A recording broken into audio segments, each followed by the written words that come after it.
Kabanata 1771. Tumanggaw si Waylan. Bumaba si Freya sa sasakyan at pumasok sa looban. Nagmaneho siya pabalik sa Hilton Villas at inihinto ang sasakyan. Bumaba siya ng sasakyan, at pagkatapos ay nakita niya si Colton, na nakatayo sa ilalim ng puno sa looban. Ibinaba ni Colton ang kanyang earphone at nagtanong, "Waylan, kailangan mo bang manatiling malapit kay Freya?" Huminto si Waylan sa kanyang harapan, at sumili ang ngiti sa kanyang mukha. Siya ang kaibigan ni Daisy. Wala akong nakikitang masama sa pagmamaneho ko sa kanya pauwi. Pinagkrus ni Colton ang kanyang mga braso sa harap ng kanyang dibdib at nakatagilid ang kanyang mukha. Hindi niya kaibigan. Magbabago ang mga tao. Kahit na kaibigan niya siya ngayon, hindi ibig sabihin na magiging siya sa hinaharap. Nang marinig ang sinabi niya, tumawa si Waylan. Mukhang marami kang problema sa kanya. Natigilan si Colton, at lumubog ang kanyang mukha. Yung bastos na babae. Akala ko si Daisy lang ang nagmamalasakit sa kanya, pero bakit kailangan mo? Anyway, sana lang hindi mo siya tulungan para makakuha ng kakaibang ideya. Sige, matalay na sagot ni Waylan. Ibinaba niya ang kanyang ulo para paluwagin ang kanyang relo at nagpatuloy. Anong klaseng ideya ang sinasabi mo? Kalimutan mo na, hindi ko ito pinag-uusapan, naiinip na sabi ni Colton. Layuan mo na lang siya. After that, dagdag pa niya. Wala akong tiwala sa kanya. Pumasok si Colton sa villa. Tumingin sa kanya si Waylan at tumawa. Bumaba si Daisy, at nagulat siya nang makita ang kanyang mga kapatid. Gayunpaman, napansin niyang kakaiba ang kapaligiran sa pagitan nila. Humila siya ng upuan at umupo sa upuan niya. Waylan, Colton, anong nangyari? Bakit hindi ka nagsasalita? Sumimsim si Colton sa sopas at sinabing hindi itinaas ang kanyang ulo, hindi tayo dapat nag-uusap habang kumakain tayo.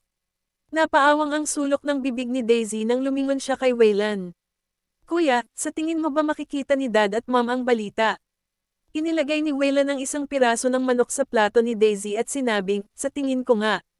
Ibinaba niya ang kanyang ulo. Nagdudulot ba ako ng gulo sa mga Goldman? Napapikit si Waylan at tumawa, syempre, hindi ka. Sa tingin mo, may gagawin ba talaga ang royal family sa pamilya natin dahil sa kanya? Tumanggaw si Colton. Si Zenobia ay walang iba kundi isang payaso. Hindi man lang siya papansinin ni na tatay at nanay. Walang pakialam sina Nolan at Maisie sa peking balitang ito. At saka, kung may ginawa sila kay Zenobia, magmumukha silang binubuli ng isang batang babae. Ipinatong ni Daisy ang kanyang baba sa kanyang kamay at bamantong hininga. Dapat mabulag ang hari. Hindi ko maintindihan kung bakit mas pinili niyang kunin ang isang Diyos-apong babae sa halip na kilalanin na lang ang sarili niyang apo.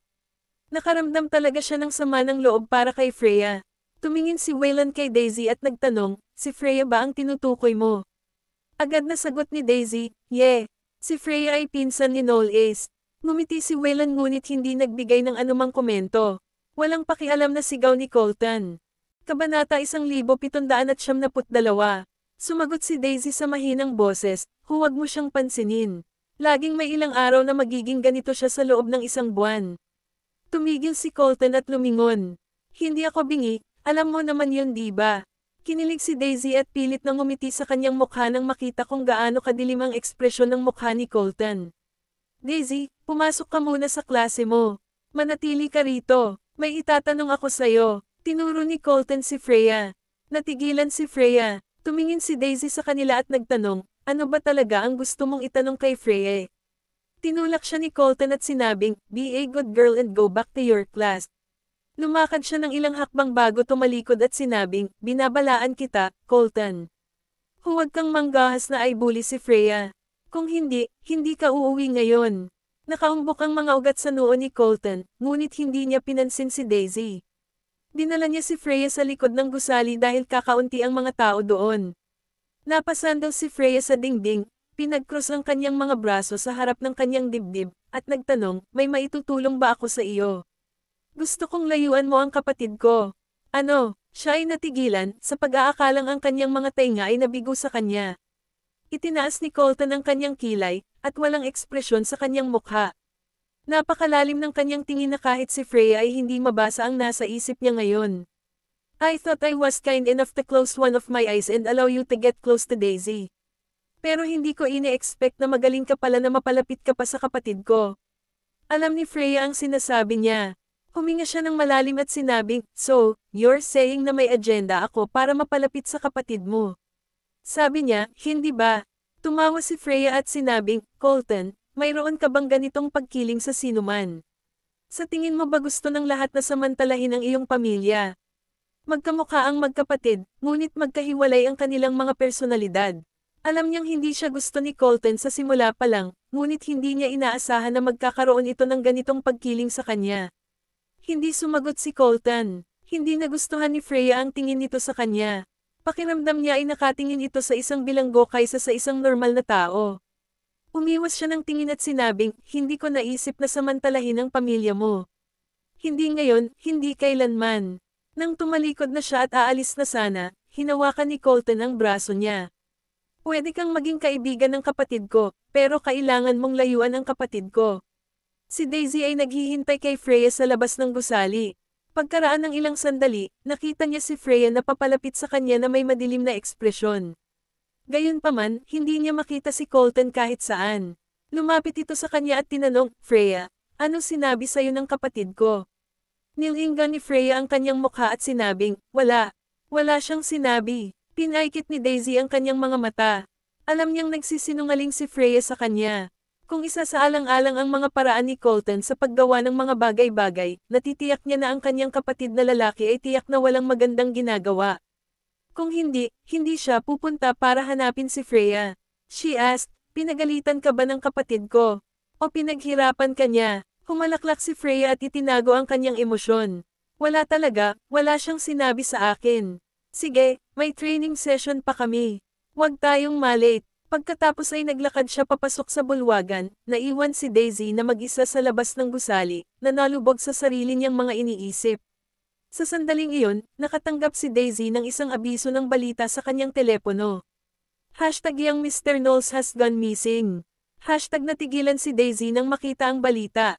Sa White Ivy Palace, pumasok si Haring William sa kanyang silid-aralan pagkatapos ng pulong. Hinampis niya ang dyaryo sa desk at galit na nagtanong, "How is there any possibility na wala silang mahanap?" Nanatiling nakayuko, sumagot si Paul, "Ayaw ng mga tao sa Honiston na gumawa ng malaking kaguluhan nang hinahanap nila ang young Mr. Knowles. Bagamat medyo maliit na bansa ang Honiston, ito ay katulad ng paghahanap ng karayom sa isang haystack kapag naghahanap tayo ng tao." Inihagis ni Haring William ang kanyang sarili sa kanyang leather na upuan, at ang kanyang mukha ay malungkot. "Ang balita ay inilabas mula kay Honiston, at ngayon ay sinasabi mo sa akin na ayaw nilang gumawa ng malaking kaguluhan dito." Natigilan si Paul. Nakipag-ugnayan sila sa departamento ng pulisya sa Honiston nang ipadala nila ang kanilang mga tao doon upang hanapin si Knowles. Gayunpaman, hindi nila pinahintulutan ang pulisya na ipahayag sa publiko na nawawala si Knowles. Hindi nila alam kung paano lumabas ang balita, at medyo nagulat sila na may isang taong unang makakatanggap ng balita ng pagkawala ni Knowles. Kabanata 1773. Kinalma ni King William ang sarili at sinabing, "Kunin mo ako, Miss Livingston." Ang kanyang pamilya ay may maraming kapangyarihan sa Honiston. Sa tingin ko magiging mas mabuti ang mga bagay sa tulong ng Livingstons. Nakuha ni Paul ang isang tao upang makipag-ugnayan kay Zenobia. Nang dumating si Zenobia sa palasyo, siya ay nabalisa. Nakita niya ang balita ng pagkawala ni Knowles. Gayunpaman, hindi niya masabi kung nawala si Knowles pagkatapos makilala ang kanyang tiyuhin o dati. Kung siya ay nawala pagkatapos na makilala ang kanyang tiyuhin, ito ay magdadala sa mga Livingston sa hindi kinakailangang gulo. Ilang beses na niyang pinaalalahanan ang kanyang tiyuhin, kaya sigurado siyang hindi ito gagawin ng kanyang tiyuhin dahil hindi ito magbibigay ng anumang benepisyo sa mga Livingston kung gagawin niya iyon. Ang pagkawala ni Knowles ay masyadong nagkataon. Nagkataon lang na nagsimula siyang magtaka kung si Knowles ba mismo ang nagtakda ng lahat ng ito. Kumatok siya sa pinto at pumasok sa study room pagkatapos ng permiso. "Kamahalan, nabalitaan ko na hinahanap mo ako." Inangat ni King William ang kanyang ulo at sinabi, "Naniniwala ako na alam mo ang nangyari kay Knowles, tama ba?" Tumango si Zenobia at walang pag-aalinlangang sumagot, "I saw it, and I've contacted my uncle. He told me that he'll keep me in the loop." Nakahinga ng maluwag si King William. "Aasahan kita nun. Please make sure na ligtas si Knowles." Paglabas ni Zenobia sa study room ay nawala ang ngiti sa kanyang mukha. Kahit sino pa ang gumawa nito, hindi niya hahayaang gawin ito sa kanila. Lumabas si Zenobia sa palasyo at nakita ang isang babaeng pulang buhok na nakasandal sa bintana ng sasakyan, nakikipag-usap sa kanyang driver. Nakasubsob ang mukha niya habang naglalakad at tinutulak ang babae. Sino ka? Natigilan ang driver niya. Miss, nang makita ni Zenobia ang babae na nakasuot ng bonggang-bongga at sexing damit, siya ay nanunuya at sinabing, kailan pa ninyo maisasagawa ang inyong karumal-dumal na negosyong pambubugaw sa labas ng palasyo? Hindi nagalit si Maggie sa masungit na komento ni Zenobia. Pinagkrus niya ang kanyang mga braso sa harap ng kanyang dibdib, itinaas niya ang kanyang mga talukap at sinukat si Zenobia. Ang dumi ko. Kung gayon, ano ang tungkol sa iyo, Miss Livingston? Sa tingin mo ba napaka-noble mo sa pagiging third wheel ng relasyon ng isang tao? Naging mapagbantay si Zenobia habang nagtanong, kilala mo ako? Oo naman, kilala kita. Ang iskandalo sa pagitan mo at ng anak na babae ng Goldmans ay lumikha ng napakalaking kaguluhan sa buong bansa. Sikat na tao ka ngayon, so how is there any chance na hindi kita makilala? Humalaklak si Maggie. Pagkatapos, iniabot niya ang isang card sa driver at commendat sa kanya.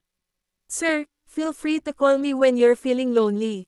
Hindi nang ahas ang driver na kunin ang card. Tumingin siya kay Zenobia na parang humihingi ng tulong. Tumalikod na si Maggie at umalis. Tinitigan ni Zenobia ang kanyang driver. Ano, don't tell me na may gusto ka rin sa ganitong klase ng maduming babae. Hindi lang ang kanyang ama kundi maging ang kanyang driver ay ganoon din. Kaya naman mababa ang tingin niya sa kanila. Ang driver ay hindi nang ahas na magsalita ng kahit ano. Sumakay si Zenobia sa sasakyan at padebog na isinara ang pinto. Pagkaalis ng sasakyan, kinuha ni Maggie, na nasa loob ng isa pang kotse sa hindi kalayuan, ang kanyang telepono at pinindot ang recording button. Masigla ang gabi sa Honeyston. May mga sari-saring neon lights sa gilid ng kalye, tuloy-tuloy ang daloy ng mga tao sa flyover, at may mga sasakyan na dumadaan sa ilalim ng tulay. Ilang sasakyan ng pulis ang isinakay sa trapiko, at ang mga screen ng mga department store ay nagpakita ng pinakabagong balita, tulad ng pinakabagong pagsisiyasat kay Juno Livingston at ang pagkawala ng inapo ng mga Knowles. Sa loob ng taxi, nakikinig ng balita sa radyo ang driver. Hinala ng departamento ng pulisya na maaaring kinidnap ang iyang Mr. Knowles, at ginagawa nila ang kanilang makakaya upang hanapin siya. Nagpadala rin si Air Amor ng mga tao upang tumulong sa gawain ng pulisya. Hinihiling namin sa lahat ng mga mamamayan na bantayan ang kanilang paligid at makipag-ugnayan sa departamento ng pulisya kung makakita sila ng anumang pinaghihinalaang bakas ng iyang Mr. Knowles. Inilabas ng driver ang isang kahon ng sigarilyo at inilagay ang isa sa kanyang bibig. Kasabay nito ang pagpasok ng isang pasahero sa kanyang sasakyan. Tumingin ang driver sa likuran sa pamamagitan ng rear mirror. Dimli ilaw sa loob ng sasakyan. Nakamaskara ang lalaki kaya hindi niya makita ang mukha. Isinuot niya ang hood ng kanyang jacket at nagsuot ng wireless headphones. Kabanata 1774. Tanong ng driver, saan pupunta, sir? Sagot ni Knowles, Neste District. Ini-start ng driver ang makina, at dahan-daang umusad ang sasakyan. Ang mga ilaw ng kalye mula sa gilid ng kalsada ay nagtapon sa kotse sa isang limbo ng liwanag at madilim.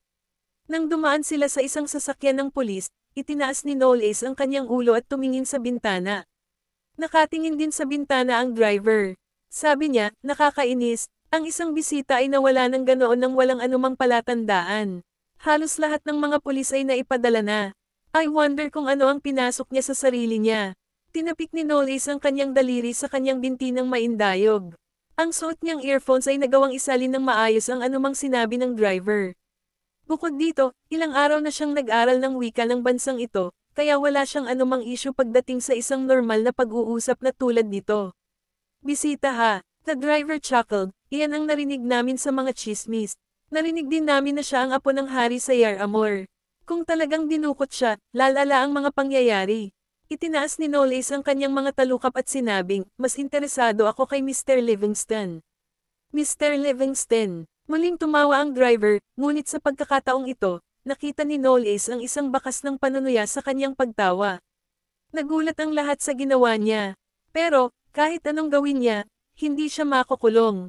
Napapikit si Knowles, bakit mo nasasabi yan? Bakit tiwala ka na hindi siya makukulong? Bakit? Mayroon silang pinakamahusay na legal na koponan sa bansa na nagtatrabaho para sa kanila. Kahit na pagkatapos ng kanyang ginawa, gagawa sila ng paraan upang makakuha ng kapatawaran. Ito ang kapangyarihan ng mga plutocrats na iyon. Alam ng lahat sa Haniston ang tungkol sa mga bagay na ginawa ni Juno sa Yar Amor. Alam nilang inaresto siya dahil sa hinalang pagpatay.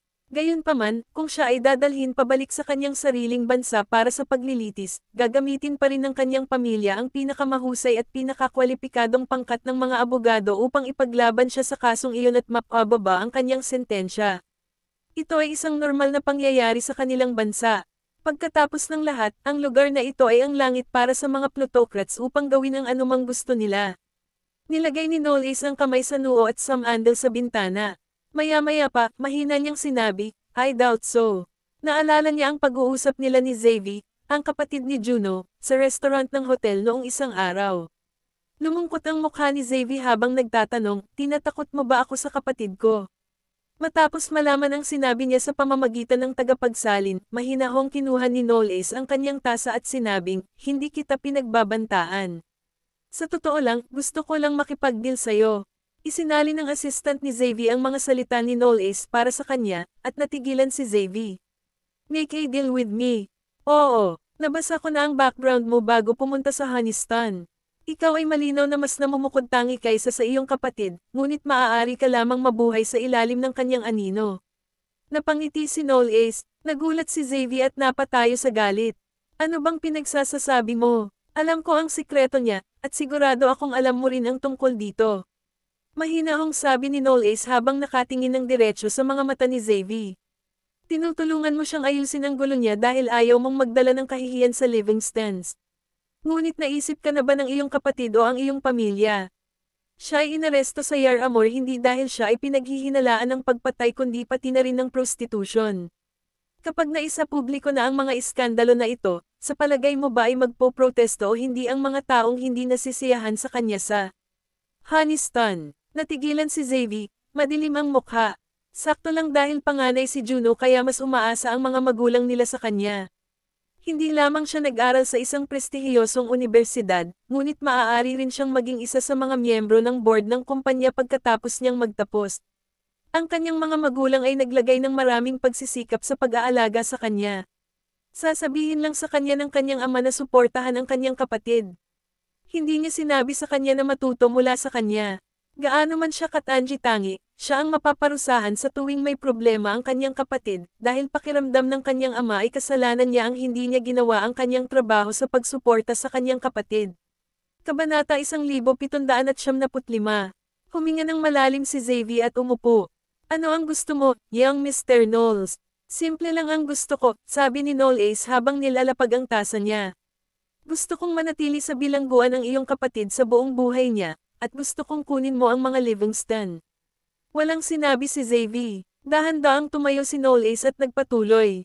Bibigyan kita ng panahon para pag-isipan ito. Gusto mo man o hindi na patuloy na mamuhay sa ilalim ng anino ng iyong kapatid o kunin ang lahat sa iyong mga kamay. Ito lang ang pagkakataon mo.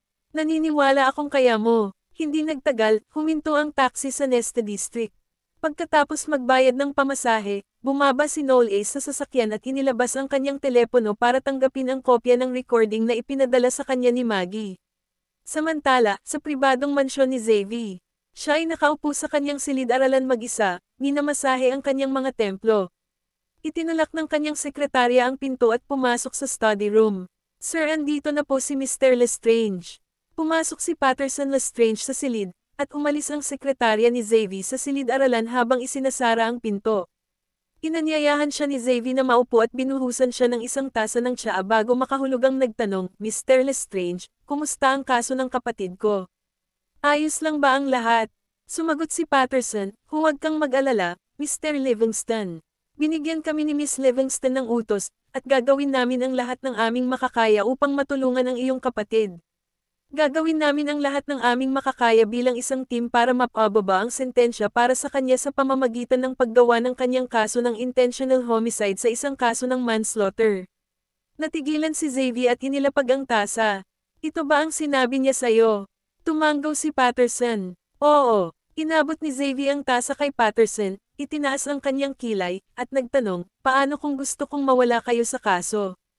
Nang ibaba niya ang tasa sa harap ni Patterson, para siyang kumikilos sa isang laro ng chess.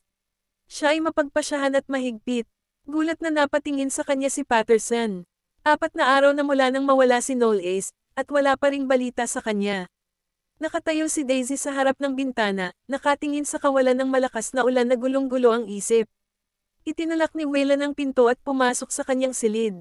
Nang makita niya si Daisy na mukhang nanlumo ay umiling siya at bumantong hininga. Daisy, lumingon si Daisy para tingnan siya.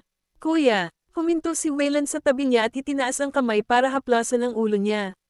Alam kong nag-aalala ka kay Knowles, ngunit kung isa sa alang-alang ang kanyang mga kakayahan, duda ako na hahayaan niyang mangyari ang anumang aksidente sa kanyang sarili. Kung tutuusin, makakaligtas pa siya sa aksidente sa sasakyan ilang taon na ang nakararaan. Bukod, si Knowles ay hindi isang taong nadala ng mga impulses. Kung walang layunin at plano, hindi siya pupunta sa isang hindi pamilyar na bansa ng mag-isa. Dahil sa pagpunta niya doon, ibig sabihin ay natapos na niya ang lahat ng paghahanda na kailangan niyang gawin. Sumando si Daisy sa kanyang balikat at sinabing, ngunit walang makakapaghula ng isang aksidente. Paano kung may mangyari talaga? Kabanata 1776. Gayunpaman, isang hindi sumasang-ayon na boses ang lumitaw ng wala saan. Ngunit nawala si Mr. Knowles sa Honiston. Hindi ba ito masyadong nagkataon? May mga sabi-sabi na noon pa man ay gusto na ni Miss Livingston na pakasalan ka ni Mr. Knowles, kaya iniisip ko kung alam ba ng mga Livingston ang tungkol sa bagay na ito. Nangangahulugan iyon na dahil tumanggi si Knowles na pakasalan siya, malamang na pinigil siya ng mga Livingston pagkatapos makarating sa Honiston. Lumamlam ang ekspresyon ni Zenobia, at may bakas ng dilim sa kanyang mga mata habang nakatingin sa babaeng reporter na katatapos lang magsalita. What are you talking about? Napaka-firm ng babaeng reporter. Layunin lang nating makarating sa dulo ng isyong ito. So sinasabi mo ba na pinaghihinalaan mo ang mga Livingston? Ngumiti si Zenobia, ngunit wala man lang bahid ng saya sa kanyang mga mata. Hinding-hindi gagawa ng ganoong bagay ang mga Livingston. Masisiguro ko iyan sa pangalan ng apo ng Diyos ng Hari. Hiniling ni Zenobia sa kanyang sekretarya na paalisan ng mga reporter na iyon at pumasok sa Sunrise Hotel na may pagtatampo. Ang dalawang stainless steel na pinto ay dahan-daang sumara habang siya ay nakatayo sa elevator, at ang kanyang mga kamay ay kumuyam ng hindi sinasadya. Siguradong sadyang itinuro ni Knowles ang opinyon ng publiko patungo sa Livingstons. Ang kanyang pagkawala ay dapat na bahagi ng kanyang plano. Pero hindi ako aamin ng pagkatalo. Gusto kong malaman niya na kahit na mas mababa ang Livingston sa Goldmans, isa kaming pamilya na madali niyang ibagsak. Lumabas siya ng elevator at nakita niya ang isang pamilyar na figure na nakasandal sa dingding. Nakayuko ang ulo niya at nag-scroll sa phone niya. That figure and facial outline. Nakita ko siya sa restaurant noong isang araw. Siya ang pinakamatandang young master ng Goldmans. Humakbang si Zenobia. Bakit ka nandito, Mr. Goldman? Lumingon si Colton at sumulyap sa kanya. Alam niyang nakilala na ni Zenobia si Wayne noon pa man at itinuring niya itong panganay na nakita niya noong isang araw. Nandito ako para may ipakita sa'yo. Naguguluhan si Zenobia. Kinuha ni Colton ang card ng empleyado ng isang waiter sa kanyang bulsa, ikinabat ito sa kanyang daliri, at inindayog ito sa kanyang harapan. Mukha bang pamilyar ito sa iyo sa anumang paraan? Ang kanyang ekspresyon ay naging matigas, ngunit siya ay nanatiling kalmado. Hindi ko maintindihan kung ano ang nais mong sabihin, Mr. Goldman. You don't have to understand me. Kinalikot ni Colton ang card na nasa kamay niya na walang pag-aalalang ekspresyon. Sinabi na sa akin ng lalaking iyon ang lahat. Nang inig ang mga balikat ni Zenobia. May balak ka bang takutin ako sa pangyayaring ito? Nilinaw niya ang bagay. Kung biglang magbago ang isip niya, sa tingin mo ba maniniwala ang publiko sa mga sinasabi niya this time around? She then smirked. Total masasabi ko rin na nagsanib puwersa kayong dalawa para sir-on ako. Colton's eyes looked cold. And he scoffed abruptly. Hinahamon mo ba ako? Sa tingin mo ba ay napakatalino mo na kaya mong ilagay ang iyong sarili kaysa sa iba? Bakit ako mag-aalaga kung ang iba ay naniniwala sa kanya o? Hindi. Malapit ng madurog ang ngipin ni Zenobia. Mr. Goldman, ang mga kamakailang insidente ay hindi isang bagay na makabubuti sa inyo mga Goldman.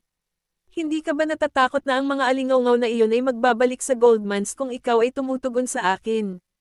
Ang tinutukoy niya ay ang mga alingaw na nagsasabing ang mga Goldman ay labis na mapagmataas na hindi nila sineseryoso ang maharlikang pamilya.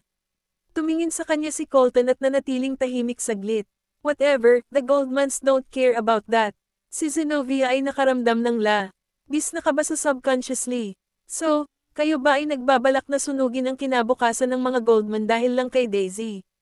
Nag-cross arm si Colton, at hindi nagbago ang ekspresyon niya. Tapos, gumawa na ba ng move ang hari sa Goldmans para sa iyo?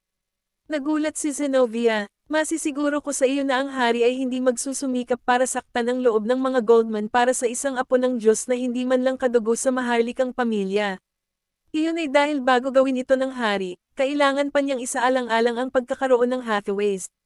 Iyon ang dahilan kung bakit hindi kailanman sineseryoso ng mga Goldman ang alinman sa iyong mga kayamanan. Huminto si Colton sa kanyang harapan at tumingin sa kanyang nahihiyang ekspresyon. Malapit na kayong puntahan ng publiko. Pagkaalis niya, dali-daling pumasok si Zenobia sa silid at sinira ang kanyang handbag sa sopa sa galit. Damn that fucker! Hindi sinasadyang nahawakan ng kanyang handbag ang remote control, at biglang lumiwanag ang malaking screen ng telebisyon, at sinundan iyon ng isang balita. Ayon sa pinakahuling update, maaaring si Miss Zenobia Livingston ang nag-isip ng pagnanakaw ng kwintas upang sisihin ang mga Goldman. Kabanata 1777. Isang insider ang nagsumite ng surveillance footage mula sa banquet noong isang araw sa pulis, at ipinapakita nito na malapit ang waiter at si Miss Livingston bago magsimula ang handaan. Ipinapakita rin nito na hinawakan ng waiter ang clutch ni Miss Goldman nang mabangga niya ito. Kaya, pinaghihinalaang may inilagay siya sa clutch, at malinaw na naitala ito sa footage.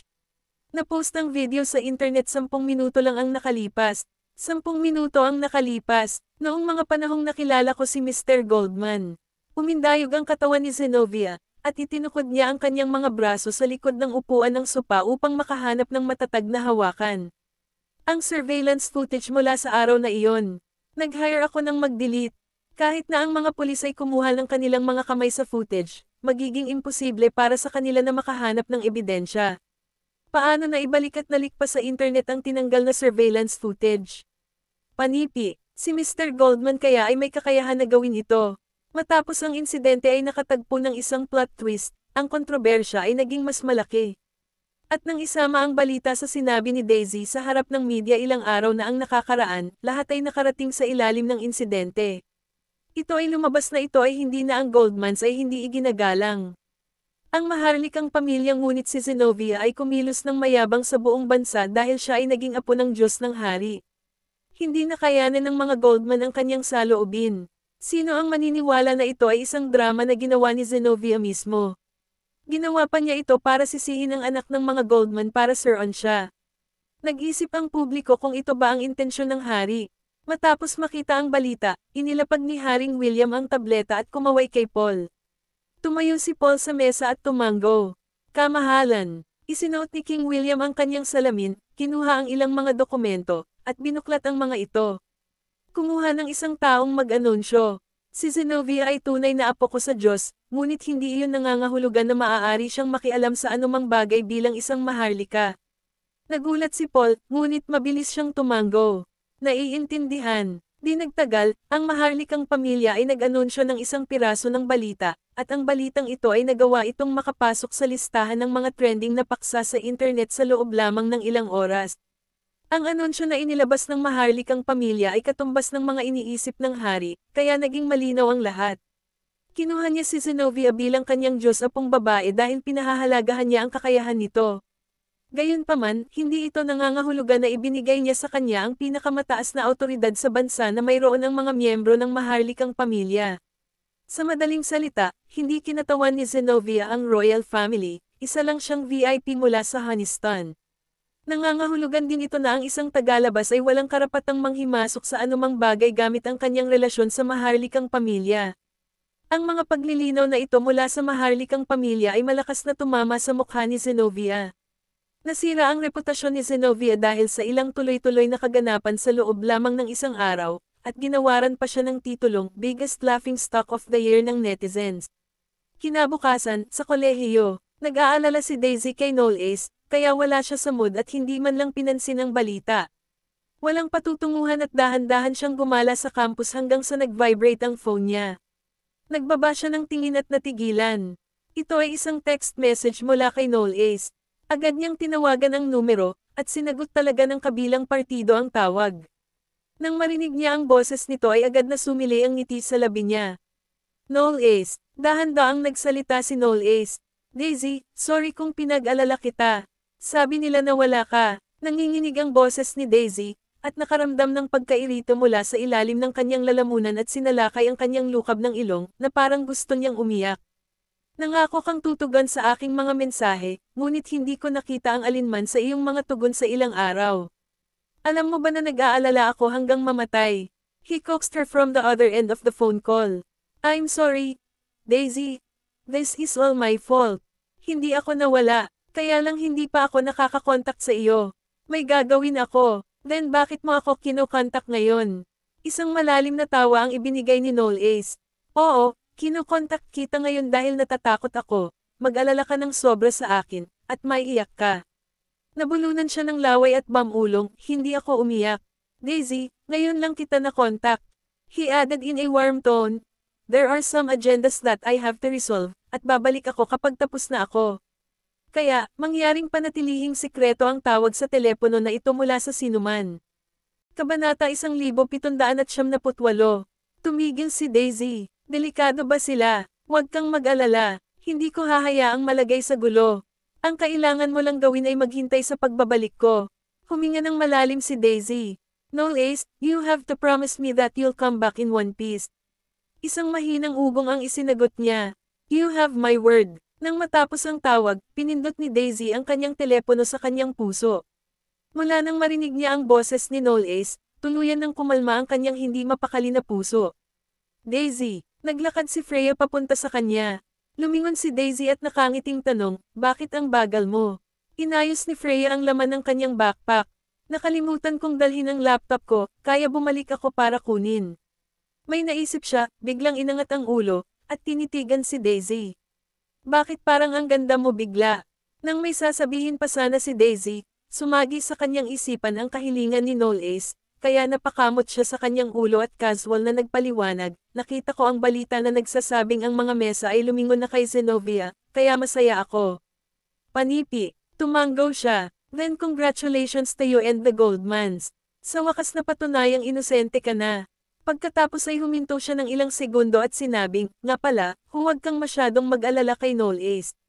Naniniwala ako na magiging maayos siya. Ngumiti ng malapad si Daisy at walang pag-aalinlangang sumagot, oo, naniniwala din ako dyan. Hindi alam ni Freya ang isasagot. Sa ikalimang araw ng pagkawala ni Noel Ace, nakatanggap si Xavier ng isang misteryosong email sa kanyang laptop. Sa video, isang lalaki na nakatikip ang ulo ng talukbong at nakatali ang mga kamay ay nakasuot ng kaparehong damit na isinuot ni Noel Ace noong isang gabi nang pumunta siya sa kanya. Ang lalaking nakatayo sa tabi niya ay nakasuot ng maskara ng unggoy at nakasuot ng katawan, may baril sa kanyang kamay, at nakasuot ng voice changer sa kanyang kwelyo. Mr. Livingston, naniniwala ako na dapat ay natanggap mo ang video na ito kung pinapanood mo ito. Ngayon ay pag-usapan natin ang negosyo. Kung ang batang master ng Knowles na ito ay magiging kapos palad na mamatay sa Honeyston, tiyak na nakapipinsala ito sa iyo at sa mga Livingston, hindi ba? Ngunit huwag kang mag-alala, wala akong hinanakit sa mga Livingston. Ang taong gusto kong mapahamak ay ang iyong kapatid, si Juno Livingston. Dapat alam mong mabuti kung ano ang ginawa niya. Nais kong ipahayag mo sa publiko ang lahat ng kanyang mga krimen. At tandaan, gusto kong makita ang anunsyo sa tanghali bukas, o kung hindi. Itinutok ng lalaki ang baril sa ulo ni Noel Ace. Lalagyan ko ng bala ang utak niya. Hanggat namatay ang binatang ito, kayong mga Livingston ay hindi makakatakas dito. Nag-blackout agad ang camera. Nang matapos ni Xavier na panoorin ang video na ito, ang kanyang likod ay basang-basa sa malamig na pawis. Sa sandaling iyon, tumunog ang kanyang cellphone, at ito ay isang tawag mula sa kanyang ama. Kinuha niya ang tawag. Pare. Ang tono ni Elder Master Livingston ay parang galit na galit. Xavier, ano bang nangyayari sa video na yan? Nagulat si Xavier at agad na tumayo. Natanggap mo na rin. Ngumuso si Elder Master Livingston. Kahit ano pa, kailangan mong hawakan ng maayos ang usaping ito. Pagkatapos ng lahat, ito ay nauugnay sa reputasyon ng iyong kapatid. Ibabalik ang iyong kapatid sa Honeyston bukas. Kaya, lutasin ang isyong ito sa lalong madaling panahon. At huwag hayaang makuha ng bastard na iyon ang gusto niya. Pare, anong ibig mong sabihin? Nagulat si Xavier. Anong ibig kong sabihin? Dapat mong maunawaan kung ano ang ibig kong sabihin. Ziggy, paano tayo? Ang Livingstons, ma-threaten ng ilang hindi kilalang thugs. Team time na idinagdag ni Elder Master Livingston. Maaaring nahuli ng mga kidnapper ang young master ng Knowles, ngunit wala itong kinalaman sa Livingstons. Kahit na mamatay siya dito sa Honeyston, ang maharlikang pamilya ni Yar Amor ay walang katibayan para itulak ang lahat ng sisihin sa amin. Ang kailangan mong gawin ngayon ay protektahan ang reputasyon ng iyong kapatid at ipaubaya sa pulisya ang mababang buhay na iyon. Kahit may mangyari sa huli, problema ng pulis na haharapin dahil hindi nila mailigtas ang binata sa tamang panahon. Naiintindihan mo ba ako? Biglang natapos ang tawag. Naglakad ang sekretarya papunta sa pinto, nakarinig ng malaking kaguluhan na nagmumula sa loob ng opisina, at nagmamadaling binuksan ang pinto. Mr. Livingston, Kabanata 1779. Magulo ang sahig, at may silang cellphone sa sahig. Inalis ni Xavier ang kanyang kurbata, tumayo sa harap ng French window habang nakaakbay ang kanyang mga braso, at huminga ng malalim. This is fucking ridiculous. Hindi tumawag ang kanyang ama para magtanong tungkol sa kanya, ang inaalala lang niya ay ang reputasyon ng kanyang kapatid. Maingat na nilinis ng kanyang sekretarya ang kalat sa sahig at ibinalik ang lahat sa mesa. Lumingon si Xavier at tumingin sa sekretarya. Notify Mr. Lestrange to come and see me, now. Sa Neste District, ang mga vilya na matatagpuan sa gilid ng burol ay nakakalat at siksik, at ang lupain ay napakataas. Nakatayo sa rooftop, matatanaw ang mga gusali sa ilalim ng gilid ng burol at ang mga skyscraper na matatagpuan sa sentro ng lungsod sa di kalayuan. Nakaupo sa harap ng coffee table sa rooftop, kinuha ni Knowles ang tasa ng tsaa, masusing pinagmasdan ang kulay at amoy nito, humigop, at ninanamnam ang lasa ng tsaa. Napakasimpleng suot niya, lukang, clean, white cotton and linen shirt. Ang tela ay mukhang napaka-ordinaryo na para bang lumang damit na maraming beses na nilaban, at nakausli na ang magaspang nakarayom at sinulid. Ngunit kahit na ito ay isang ordinaryong kasuotan, kapag ito ay nasa katawan ni Knowles, hindi pa rin ito may tago ang kanyang marangal na aura. Isang teenager na halos kasing edad niya ang lumapit sa coffee table na may dalang bag na puno ng beer at umupo. Nagdala ng ilang ulam ang kanyang ama sa hapag. Heto, siguraduhin mong maganda ang pakikitungo mo sa iyong mga kaibigan, huwag kang tamad. Pagkatapos sabihin iyon sa kanyang anak, ngumiti siya kay Knowles at sinabing, Nolly, kung may gusto kang kainin, ipaalam mo lang kay Hidian. Mag-ayos ka sa bahay. Tumanggaw si Knowles. Pagkaalis ng kanyang ama, binuksan ni Hidian ang isang lata at humigop ng beer para pakalmeyan ang sarili. Nawala siguro sa isip ko noong pinili kong pagbabantaan ang mga Livingston kasama ka. Papatayin ba nila ako dahil dito? Tumawa si Knowles, hindi ko hahayaang hanapin ka nila. Hindi mo kailangang mag-alala tungkol dyan. Hidian leaned forward and asked, then, Bro, can you teach me some hacking techniques? The way you operated the other day looked really cool. Isang mahinang ugong ang isinagot niya. Pumunta ka sa Yar Amor at hanapin mo ako kapag nakatapos ka na ng kolehiyo. Tuturuan kita pagdating ng panahon. Kung ay ba't ang sulok ng labi ni Hidian. Kasing edad ko lang siya, pero mas mature siya kaysa sa akin. Dahil ba sa kolehiyo na siya habang ako ay nahihirapan pa sa high school. Lumiwanag ang screen ng telepono ni Knowles, at lumipat ang matalas na mata ni Hidian sa screensaver at nakitang larawan iyon ng isang babae. Bro, girlfriend mo ba yan? Hindi man lang inangat ni Knowles ang kanyang ulo. Oo. Kapag nakilala mo siya sa hinaharap, dapat mong tawagan siya bilang iyong kapatid na babae, in-law. Natarante si Hidian. Pero halos kasing edad mo lang ako. Tanong ni Knowles bilang sagot, hindi ba ikaw ang unang tumawag sa akin na kuya mo? Kabanata 1800. Siya ay nabubuhay sa anino ng kanyang kapatid sa buong buhay niya, at sa wakas ay may pagkakataon na siyang pumalit ngayon. Kapag nakamute o na-i-release na si Juno Livingston, babalik sa kanya ang lahat ng kapangyarihang pag-aari niya. Lahat ng tao ay may demonyong nakulong sa kaibuturan ng kanilang mga puso, at ang salik na nagpapalaya sa Diablo ay depende sa sitwasyong kinalalagyan niya at sa mga benepisyong nakukuha niya sa sitwasyon. Napakalaki ng naiambag ni Xavier Livingston sa Livingstons, ngunit maaari lamang siyang tumayo sa tabi ni Juno Livingston sa lahat ng ito. So, willing ba niyang tanggapin ang status niya? Ang huling dayami na nakabasag sa likod ng kamelyo ay hindi kailanman walang kaugnayan, ngunit ang mga taong pinakamalapit sa kanya. Nang maglaon ng gabing iyon, nakaupo si Xavi sa study, mukhang malungkot at nalulumbay. Nasa kamay niya ang litrato niya kasama ang kanyang kuya noong bata pa sila. Simula noong bata pa tayo, ako na ang laging tumutugon sa mga pangangailangan ni Juno. Sa halip na maging isang hindi mapaghihiwalay na nakababatang kapatid, isang anino ang mas babagay sa aking pag-iral. Pagkaraan ng ilang sandali, tila nakapagdesisyon na siya, at ang kanyang tingin ay tila matalas at walang awa. Nagsindi siya ng lighter at sinunog ang litrato. Binitawan niya ang larawan habang nilalamon ito ng apoy, at nahulog ang larawan sa ashtray habang ang mga ngiti sa mga larawan ay naging abo. Kinabukasan, inilipat ng pulisya si Juno Livingston sa Ministry of Foreign Affairs kahapon ng hapon at ibabalik na sana sa Houston para sa isang hatol. Lahat ng media reporter sa Houston ay naghihintay sa airport matapos matanggap ang balita. Maihahalin tulad ang eksena sa mga fans na nagtitipon-tipon sa airport, sinusubukang masulyapan ang kanilang idolo pagdating nila. Nakaupo sina Knowles at Gideon sa sasakyan sa hindi kalayuan, nakatingin sa mga tao sa gate ng airport. Nakontrol ang sitwasyon nang dumating ang mga gwardya sa pinangyarihan upang mapanatili ang kaayusan at binuksan ng isang daanan, hindi nagtagal ay inihatid ng mga pulis si Juno palabas ng airport. Lahat ng mga reporter ay sumugod, umaasang masasagot ang ilang mga katanungan, at ang lahat ng mga kamera ay nakaharap kay Juno. Sa buong panahon na siya ay nakakulong sa Yar Amor, siya ay nakaranas ng maraming mga pagbabago, at siya ay tila nawalan ng maraming timbang. Hindi niya pinansin ang lahat ng tanong ng mga reporter at sumakay sa kotse kasama ang mga pulis, ngunit hindi pinabayaan ng mga reporter ang pagkakataong kumuha ng higit pang mga larawan. At the same time, dahil siya ang nakababatang kapatid ni Juno, napatigil din si Xavi ng tambak na mga reporter nang dumalo siya sa isang conference. Tinanong siya ng reporter tungkol kay Juno, ngunit hindi iniwasan ni Xavi ang mga kamera. Sa kabaligtaran, ngumiti siya sa mga kamera at sinabing, tungkol sa mga balitang umiikot sa kapatid ko, bibigyan ko ang media ng isang kasiya siyang tugon pagdating ng panahon. At naniniwala akong inosente ang kapatid ko. Ang panayam ni Xavi ay nai-broadcast sa iba't ibang platform. Isinandal ni Knowles ang kanyang kamay sa gilid ng kanyang noo habang nakatitig sa screen ng laptop.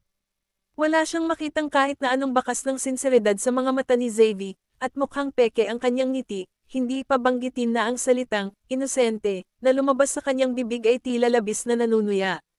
Sinulyapan siya ni Gideon sa rearview mirror at nanginginig. Bro, ano ba yang ngisi mo? Inangat ni Knowles ang kanyang tingin. Dahil makikita natin ang mga resulta na gusto nating makita sa lalong madaling panahon. Sa Sunrise Hotel, lumapit ang sekretarya kay Zenobia at ibinaba ang ulo. Miss Livingston, ligtas na nakarating ang presidente sa Houston. Inindayog ni Zenobia ang red wine glass sa kanyang kamay, at ang kanyang mga mata ay nakatuon sa malawak na damuhan sa labas ng bintana. Kung ikukumpara noong siya ay nakakulong sa Yar Amor, mas mabuting bumalik ang kanyang ama sa Houston. Hanggat siya ay nasa Houston, ang kanyang mga lihim ay lalaruin sa paglipas ng panahon at sa kalaunan ay makakalimutan. Napatingin sa kanya ang sekretarya. Miss Livingston, bakit hindi ka na rin bumalik sa Houston? Nanlamig si Zenobia sa pwesto. Itinaas ang kanyang mga mata, at tinitigan siya ng masama. Mababa ba ang tingin mo sa akin? Hindi yun ang ibig kong sabihin. Halos mawala sa isip ang sekretarya saglit. Inililista ko lang ang lahat ng opsyon para sa iyo, pagkatapos ng lahat. You're in a position to teach me what to do. Pinutol siya ni Zenobia bago niya natapos ang kanyang mga salita na may pagtatampo. Hindi ako natalo, paano kung nag-anunsyo na ang hari? Natatakot lang siyang magsanib puwersa ang mga Hathaway sa mga Goldman.